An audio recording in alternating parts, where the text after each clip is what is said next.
Hey, Chris Lotz with a Pat Lotz Real Estate Podcast, Beyond the Keys. And today I am here with Pat Lotz.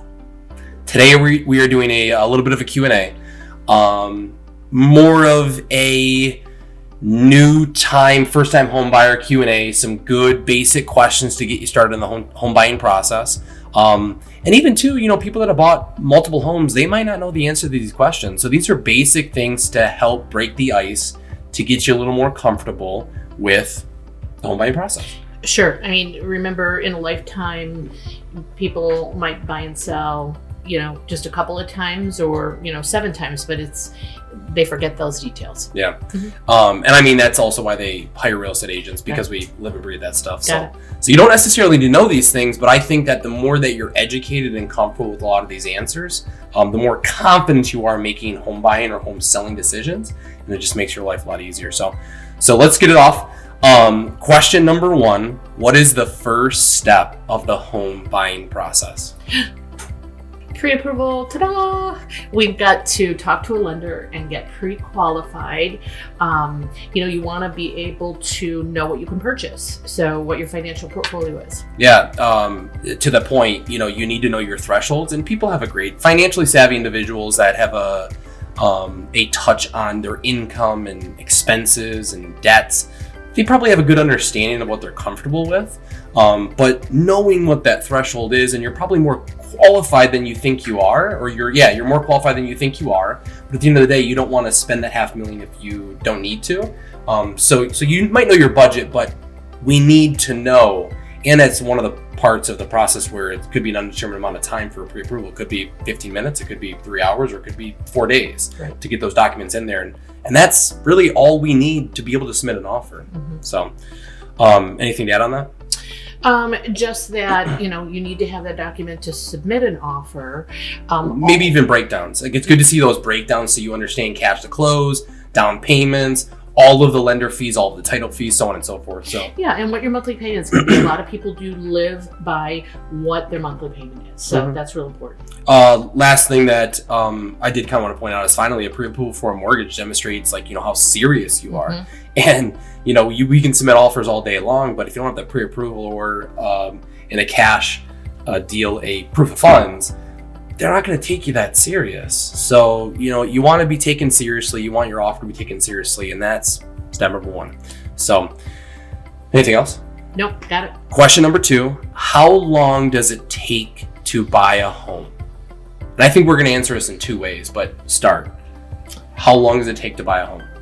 Well, it takes, it's a process. So depending on when you find that home, if you're looking from you found a home, you put an offer in to closing, it can be anywhere from 30 to 40 days, just based on the underwriting process and inspection process and all of those details, title work. Mm-hmm. So that's that. Yeah, 30, 45 days for like that full financing closing period to buy your house. Mm-hmm. But then I also think that it's good to answer it because of the market is sometimes we've been working with people for a year. Sometimes we've been working with people for 30 days. Yes. Sometimes we've been working with people for a week. Timing's everything. The right opportunity is everything. A good offer, a good financial portfolio, good appraisal guarantees is kind of like the proof is in the pudding. And with all those things together, you could buy a house fast. It could take a year to buy a house. Well, and it's just because of the current market conditions, the low inventory. A lot of people are making maybe a last move, so they're looking for something a little bit more particular, and they just don't exist at that time. So they're sitting on the fence waiting. Yeah, market conditions. Yep. And even too, we're seeing things sell within 24 hours, like legitimately. Like we could have sold some of our homes within 24 hours, but people are calling for deadlines in 24 hours. I showed a house last night, hit the market, which was Tuesday morning. and she called for highest and best tonight at 7. So 48 hours, which is still very, very faster than even last week. Luxury listing, it went at 9 a.m. and went highest and best at 9 p.m. So market conditions have a huge impact on that. Yep. What is a seller's market? Question 3. We are living in a seller's market. So basically, there is a high demand for homes, and there's a very low inventory. So what that does is it drives the prices up, and we have multiple in bidding wars, multiple offers. Answered beautifully. In a seller's market, increasing demand for homes drives up prices. Yep. Increasing demand of homes drives up prices, and there's a few factors to that. Economic factors, interest rates trending downward, a short-term spike in interest rates, which economic factors, I guess relating to that, interest rates have been trending downwards, and now we are seeing a short-term spike increase in interest rates. And then the last thing, which is obviously the most prevalent right now, is low inventory. Right. Anything you want to add on any of those factors? No. Okay. 4, opposite of a seller's market, what is a buyer's market? Yay. Buyers have a lot of options. There's an overabundance of inventory. You have more negotiating leverage as a buyer, which is, you go in there, you can go lower, go lower offers, ask sellers for concessions, that kind of thing. Also, prices start to be driven down because the houses that are sort of below market value are the ones that are going to be sold. So again, what a pristine answer. A buyer's market is characterized by declining home prices and reduced demand. So beautiful answer. Thanks. Yeah. I've lived it for 22 years.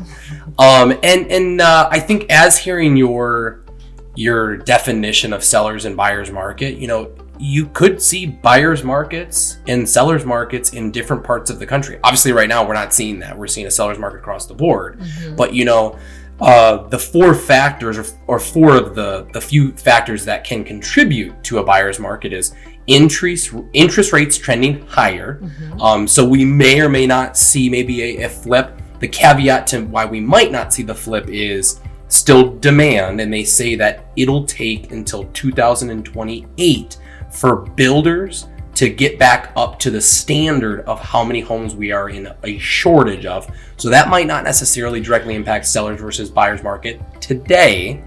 Short-term drop in interest rates didn't happen in 2021 or 2022, so not necessarily a big factor right now. High inventory, again, we're at a loss of inventory, so not going to be a huge driving factor on that. Then the last one is natural disaster. The only thing I wanted to say to that is the example it said is an economic disruption. A big employer shuts down operations, laying off their workforces, and that's where I was thinking about. Sometimes you can see a difference of a seller's and a buyer's market, state to state, city to city, through natural disasters, mm-hmm. employer economic disruption, so on and so forth. Again, not the case here, but some factors. So cool. Good info. Yep, good info. Next question, 5. How much do I have to pay an agent to help me buy a house? Huge misconception. Misconception. Buyer's agents, we're free. Actually, our commission is paid for by the seller, listed in the MLS. They advertise what they're willing to pay the buyer's agent, and that's how we're paid. Now, very rarely, if we do it for sale by owner, this is a whole nother subject. For sale by owners, we negotiate that with them. So really, that's the beauty of buyer agency, is that it's you're not paying commission to that agent. You hire them, make sure they're a good full-time agent, and they work for your best interest. Mm-hmm. And that's a great answer for the buy side, and not that we need to touch on the sell side that much, but I love this saying that you always say is, hey, I don't go to my doctor and negotiate price. I don't go to my mechanic and negotiate price. We're professionals, and I think that the difference of negotiating when you're negotiating with a real estate agent for a lower commission, but I don't know the stats, and I want to look up these stats. We'll talk about it in the next podcast, but using a real estate agent that is reputable and professional in the community, you can see 11 to 18% higher purchase prices. So, you're earning the commission. Yeah. And to value adds and, our overhead, so on and so forth. That's another, there's standards, and we earn those standards. Yep. So. But the good news is for buyers is not included in your costs, and not anything you need to worry about. You've got your lender fees and all that other good stuff. So just hire yourself a good agent and let them work for you. Yeah, you need an advocate. You need an advocate that understands the market, that knows and has the relationships, that is going to have your best interest.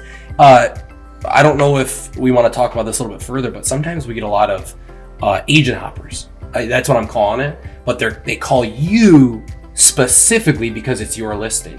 What are your thoughts on those? Versus hiring an agent that has your best interest, will go to bat for you 24/7.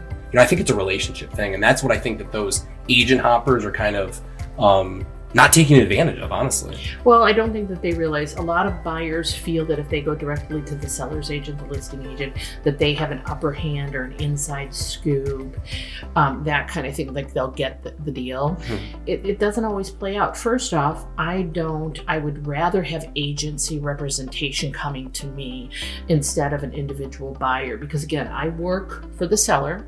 There is, agency, dual agency, but I think that you need your representation. The buyers that come directly to me are not winning. Yeah. They're not winning. So. And I think that's the caveat is, as a listing agent, you want to maximize profits for your sellers. Mm-hmm. As a buyer's agent, you want to minimize the cost that they spend. So being in the middle of that transaction, and in the middle of that transaction, when you have that dual agency, you still most likely, it's even like verbalized that you have the best interest of the seller, mm-hmm. period. So how can you get the best deal when this listing agent wants to maximize profits? It's tough. So get yourself a great agent that is going to go to bat for you. That knows strategy, knows the market, and can win you a deal. Yeah. Next question is, what kind of credit score do I need to buy a home? Well, based on, I'm a real estate agent, I'm not a lender, but based on that information, 620 and above is really a good credit score. Contacting your lender, letting them know your financial portfolio and giving that. We're never privy to your financial information, so that call's really, really important so they can get your credit score. Find out about your income, your debts, your income to debt ratio, how much funds you have in the bank, and they'll be able to tell you all that information compiled will tell you what your current interest rate will be, and and there are a few factors, and that's the only thing I was going to say is borrowers with higher credit scores represent less risk for the lender, often resulting in a lower down payment requirement and better interest rate. Secondly, home shoppers with a lower credit score may need to bring more money to the table, right, or accept a higher interest rate to offset the lender's risk. So, yeah. So little factors, but to call your lender. Yeah. That's a better question for them. Next question, how much do I need for a down payment? Well, that all depends on, number one, your qualification, what program fits best for you. But you've got conventional mortgages, which could range from anywhere from 3 up in down payment percentage. Yep. You have got FHA, which is 3.5% down. You've got rural development 0. It's a great program, and VA is 0. So, it all depends on what your situation is. Yeah.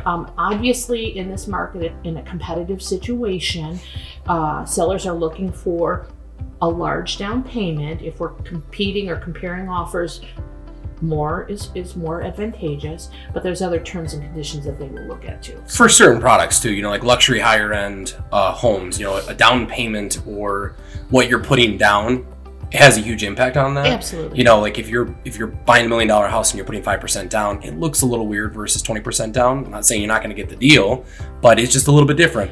So then what this says is the national average for down payments is 11%. And like you said, it depends on what loan or your financial portfolio. USDA loans, FHA 3.5, RD rural development 0, FA or VA if you qualify 0% as well. And then conventionals historically used to be 20% down. Did you ever see that? That historically conventionals required 20% down? I think in my day. Yeah. Yep. And obviously now, newer conventional loan programs allow as low as 3% down to buy houses. Yeah, So I mean, I didn't know that. And that's kind of interesting, but also too, that's opened up a lot of doors for the ability to be a first-time home buyer at a conventional loan.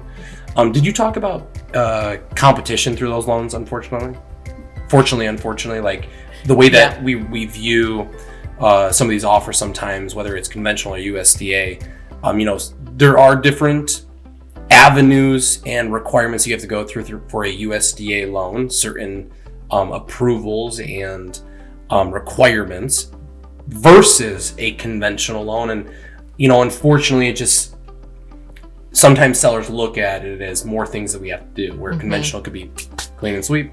Easy. Yep, there's other requirements on those loans, and conventional is sweet. But again, we're real estate agents. We're not lenders. Call a lender. So call a lender, and that's why it's your first step. Thank you. Yep. Next question. Should I sell my current home before buying a new one? Well, that all depends. Do you need to? Yes. That's more of like, does it depend on that? Do you need to? Do you want to? Yeah. And that's really it, is that if you're in a position that you don't have to, that's great, because you can buy your new place, relax, make the transition move, get your house up in the market. We just work on that timeline and how that works for you. If you need to sell before you buy, the problem with that is that, again, in a competitive situation, sellers will really not consider your offer if there's other offers that are non-contingent. So it's an inferior offer because it's an additional contingency, and it's not to their best interest. Yeah, I texted an agent last night and I said, hey, we're going to get something together. I just wanted to ask a few questions. And I asked a few questions, and she said, hey, you know, I'm not opposed to XYZ, but my advice would be as clean as possible. And the less contingencies, the more clean it is. And that's exactly what, you know, Pat's saying and the agent is saying, is the less contingencies required, like what a USDA loan would require, the better it is, or the more appealing it is for a seller to accept that. Right. And again, all those loans vary where you are in the buying process. Are we buying a $200,000 house, or are we buying a $500,000 house and over? You know, of course, FHA, RD, all that doesn't go up that high. So, and you know, again too, like a lot of these questions kind of go back to, you know, call a lender, and they're such a pinnacle part of the team. And the first conversation to get your finances in order, so you know where you are or where you need to be to buy a house, it just prepares you, versus walking through the dark and trying to figure out, how do I buy a house? You know, those lenders and real estate agents have the flashlight and know the path. So call them up. Very cool. And just one other thing that, you know, contact us. We have some great resources. Just something I want to let you know is that we work with great lenders in our community. Yeah, and you've been doing this for, you know, 20, 25 years now. So I'm sure you've seen the good, bad, and the ugly of home inspectors, the good, bad, and the ugly of lenders, the good, bad, and the ugly of title companies. Any other good, bad, and uglies? A lot of them. So call an agent that has a flashlight, that knows the path. And one thing I did, call the lender, but even there's bridge loan options. I know that there's a lot of factors in that, and I do not know all the factors on that. And it comes down to the equity that you have in your house. But we're seeing a lot of people want to utilize bridge loans, so they don't have to buy things contingent. But then the caveat to that, again, it's lender's risk. You're going to get a higher interest rate, so then you want to refi out as fast as possible, which we are seeing a few customers do right now, is utilize a bridge loan. And the second that they close on the sale of their home, they want to refi out and get to a 30-year fixed at a, you know, 3.65, whatever it is at the point in time. It's the cost of doing business. Cost of doing business. If it means you get where you want to go, it's the cost of doing business. And even to that point, We get a lot of people talking about PMI because they're below 20% down. I think in the big picture, PMI to protect you as the buyer and the owner, and PMI to protect the lender, cost of doing business. And I don't think that PMI should always be the last considering factor. It should be a factor to consider. It should not be the last factor to consider though. So, anything else on selling your house or having contingent offers? No. Cool. Next question. How many homes should I view before buying one? Well, one would be great, but that I'm not always comfortable with that, of course. And has it ever happened? Maybe once. What happens is they see one, fall in love with it, but so we get educated, they go back and see a few more, but we swing back and that's their favorite one. But I would suggest it's always very important in this market, low inventory, so we don't have a whole lot of options, but try and get out there, see 5, 6. And the reason is education and insight into what you're buying at what price point you are. That's the first thing that I say to my buyers is like education, because at the end of the day, if they see one house and they buy one house, and then in 6 months they look at me and say, I don't want this house, then that makes me a little bit, well, not nervous, but I want to avoid that as much as possible. At the end of the day, you're gonna know when you know. When you walk into that, maybe it's your first house. When you walk into that first house, you might know like, this is it. This is what we're looking for. This fits our needs. This is where we want to be. This is great for our family right now. Or it takes 10, but that's what I always say. I say 7 to 10 homes for education, location, price, layout, architectural style, neighborhood, so on and so forth. Just so you're better prepared for, and get your finance in order. So when you do see that house, when you walk in there and you go, this is it. We're ready to go. Ready to go. Yeah, and the thing is that we want you to be happy. I mean, the most important thing is at the end of the day, you close on the house, you get in there, you make it your own. We want that phone call that says, we couldn't be happier. So yeah, that's why we don't want you to make any quick, rash decisions. Yeah, another thing I always say is I want to be friends at the end of this. And I don't think that you being unhappy will be friends at the end of this. So let's be friends. Next question. What is earnest money? Earnest money deposit is when we present an offer to the seller, it is a good faith deposit. So it gets you some skin in the game. It's held by typically the title company. And it gets applied at the end to your closing costs, but it's skin in the game deposit when we present an offer, showing seller that you're engaged, you want to buy their house. Yeah, perfect answer. I just want to read these two sections because I think this just hits it home.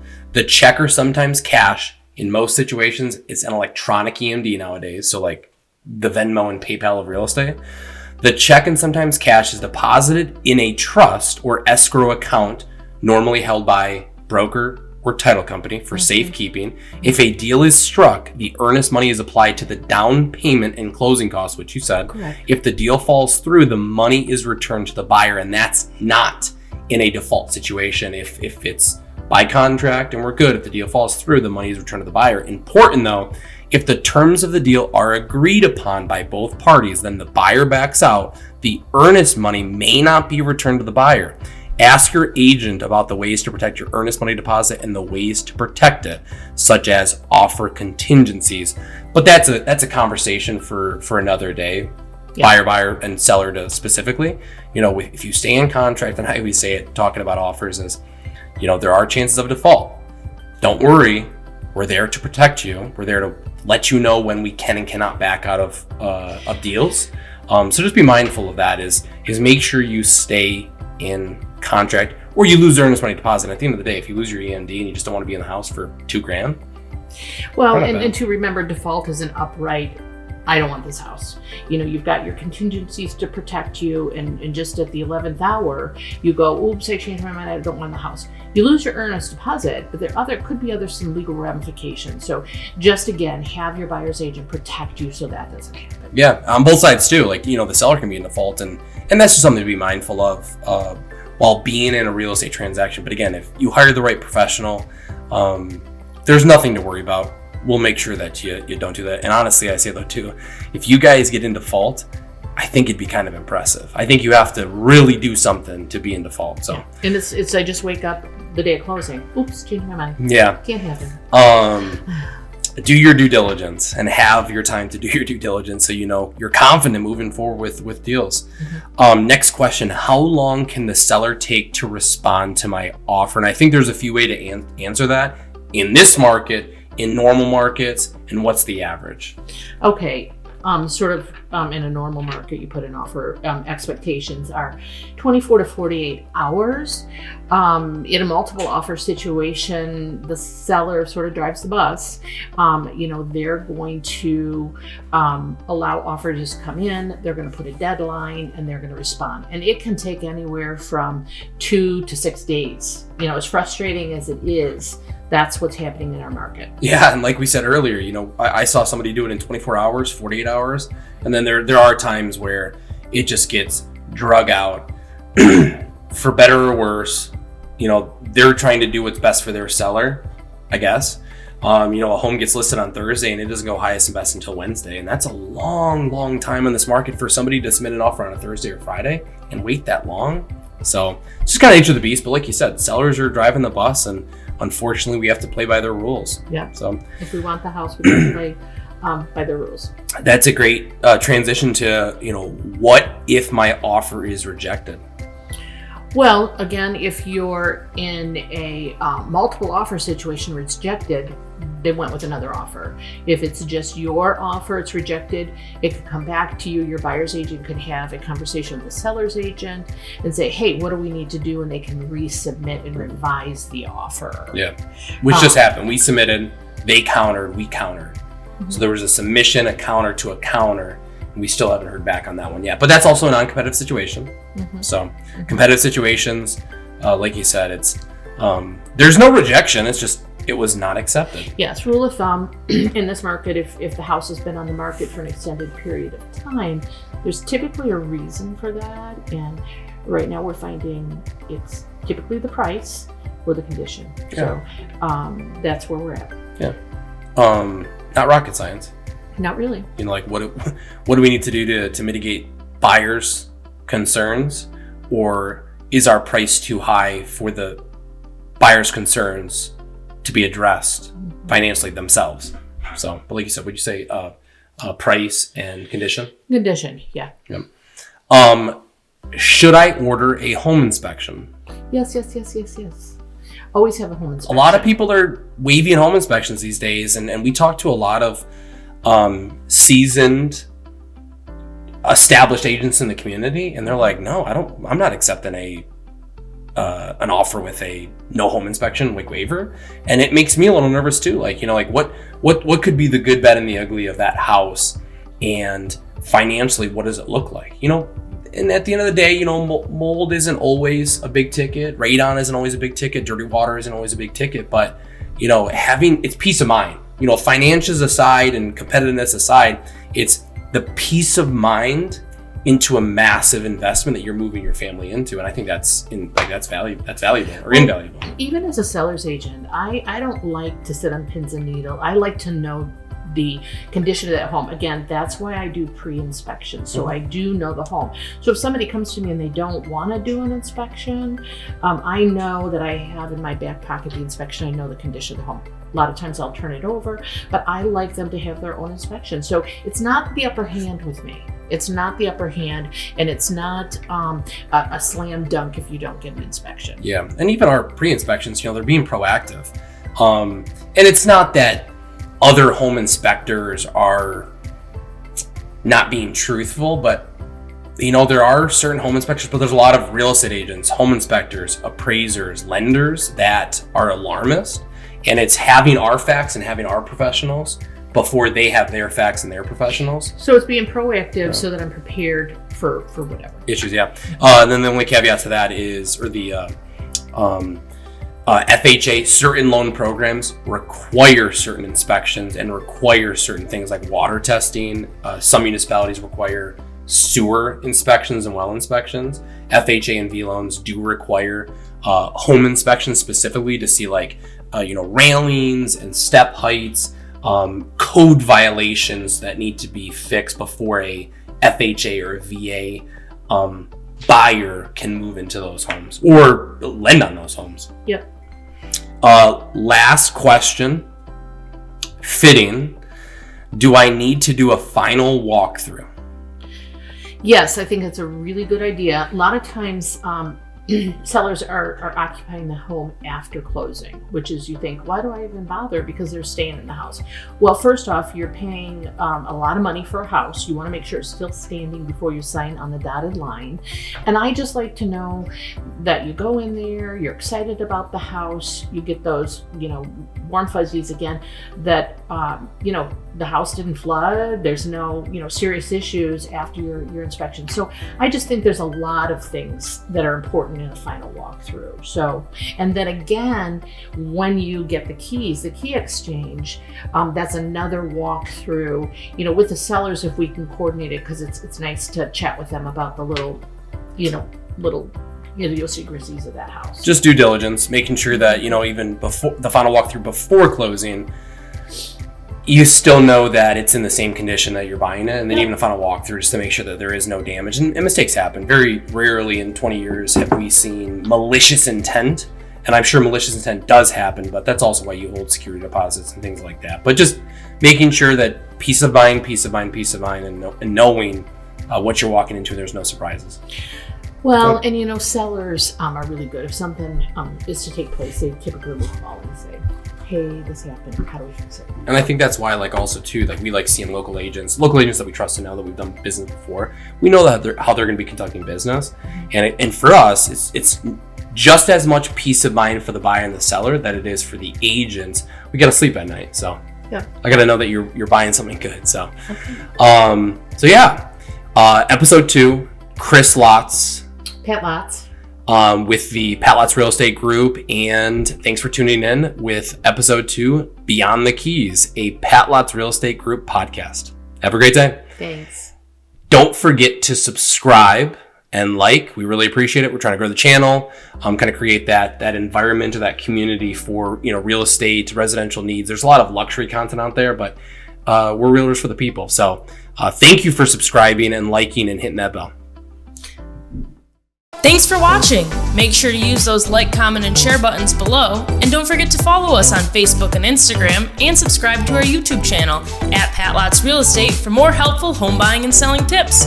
Want a free comparable market analysis? Scan that QR code on your screen or visit our website at www.patlotz.com and fill out the request form. There's lots to love in Livingston County.